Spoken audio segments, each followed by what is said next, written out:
It's my first time here, so I'm keeping this as a souvenir. Awesome. You're doing a fine job. Oh, thank you. Right back at you. Oh, thanks. Is it a total coincidence that you and Jonathan went around on meals and now you're now staring at a Well, I don't know if it's so much a coincidence. It's because of Chad. Chad had a lot to do with the casting of this show, and he's worked with a lot of very, very good people. And I think he drew in. He said, I'm doing a show. Do you want to be a part of it?" And most of us just said yes, even before Neil was on board, and before Simon was on board, and before without knowing the other actors were on board. Chad's got a way of drawing in good people, and this ensemble, we only have 3 of us here, but the ensemble is awesome. It's truly remarkable. So we're not the only. Well, John, Kelly, Neil LaBute. I've always wanted to do a Neil LaBute play, and here I have the opportunity finally to work with Neil LaBute, and I don't really say anything. I don't get to say the words. I have to say them with my hands and my face.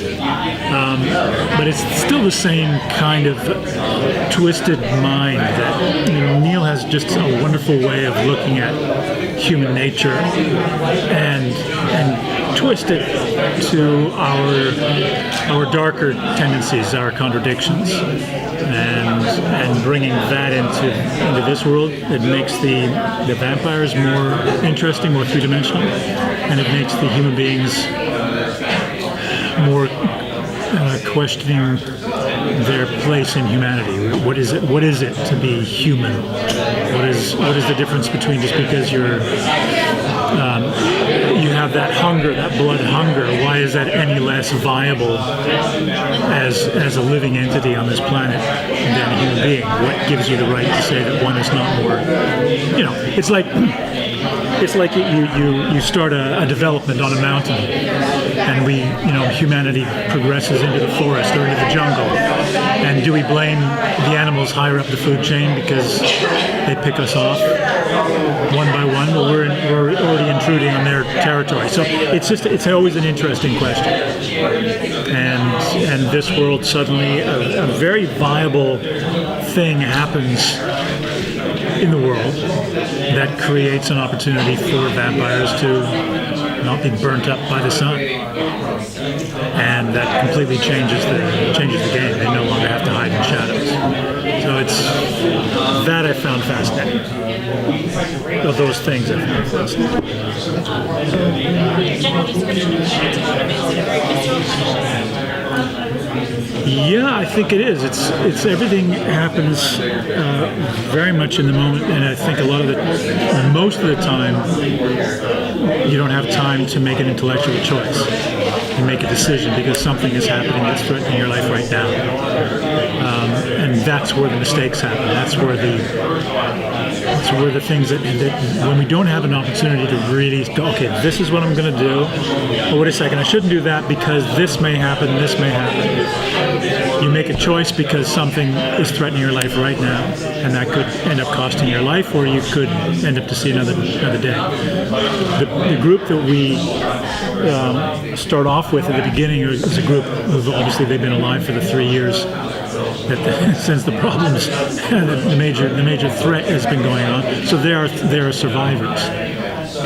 But nobody is safe in this world, and people are dying all the time. It's really, it's not a good place. So you played a deaf character on the show. What was the challenge of being able to communicate with the rest of the group?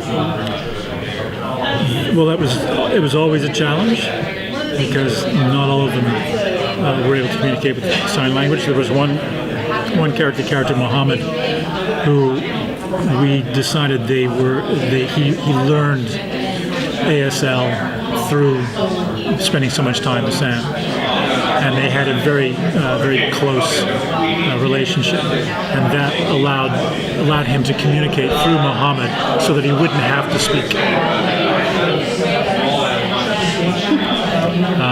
but it was always an issue. It was an issue with remaining true to the reality of someone who can't hear, and if most everyone is communicating orally, it doesn't really do him much good unless he's able to see the person's lips moving. And so that was always a challenge with the piece and with all the other actors, reminding them that, if I can't see you, I can't hear you. And that was a fascinating challenge. And just learning another language.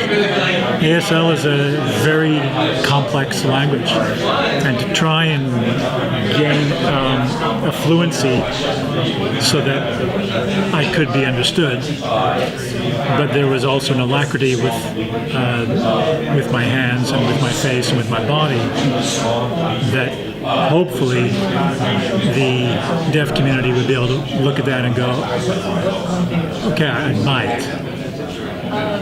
It's like speaking another language and having somebody and not hearing an accent. So that's the goal. So hopefully most of the time I achieve that. It's a big challenge, a very complex language. Not have your body language reflect sound around you. Yeah. Towards people who hear the I had to always keep that in mind. And sometimes some things, because there was loud noises happening, and I would, of course, react. Oh, I can't do that. I don't hear that. So take two. Try and and reacting to certain things, because certain frequencies I would be able to hear. So it's choosing what frequencies can he hear and what frequencies can't he hear. So some sounds he would be able to react to, but the frequency of a human voice, just speaking, it's not going to hit. But perhaps the sound of pipes or an explosion, or absolutely. There was a thing was choosing to whenever he was sleeping on the floor.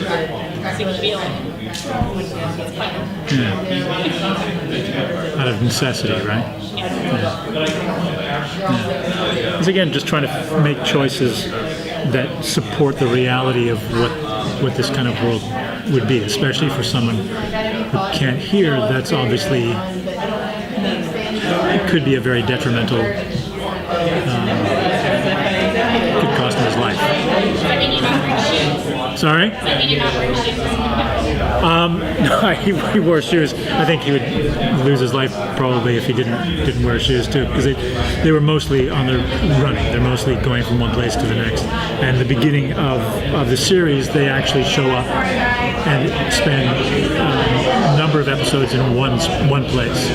And it's the first time in a long time that they've actually been able to not relax. They're not as safe as that, but perhaps sleep more soundly for a few hours. Maybe you could comment on some of the relationships between characters, just to introduce them. The world we come into is John's character and Kelly's character. They are in one place in an enclosed space, along with an actress by the name of Rukia Bernard. She plays the character of Doc, and she's also in that same place. And those three, they've been in this one spot for months. There's another character who there's a bulk of people that I'm a part of, Sam's a part of, who come back because one person knows John's character. And so once those three with the added 5, suddenly there is a dynamic shift. Because who do you trust? You don't know those people. Suspect. See, were you guys in the talkback? You weren't allowed in the. Were you in there? So when you saw the introduction to Kelly's character, Vanessa, she's obviously capable of doing some pretty crazy stuff, and where most people are falling down to the vampire threat, she's not. I don't want to ruin this surprise for you guys if you can see it, but it's very evident that she is not the same as, say, would be the rest of us at this table. So, do we trust that? Do we not trust that? And the people who choose to trust that, of course, people who don't choose to trust it suddenly creates a rift in the original group again. So there's a constant shift in the relationships of those human beings based on who they trust, who they don't trust, who's trying to, who is now changing allegiance. And it makes for some... Well, it is, but that ultimately that's human chess, right? With the vampires being, the opposing team. So maybe the bishop is using a pawn, and you don't really feel like being a pawn today. Or I'm going to sacrifice whomever in order to. So it's fun. Thank you. Thank you. Cheers.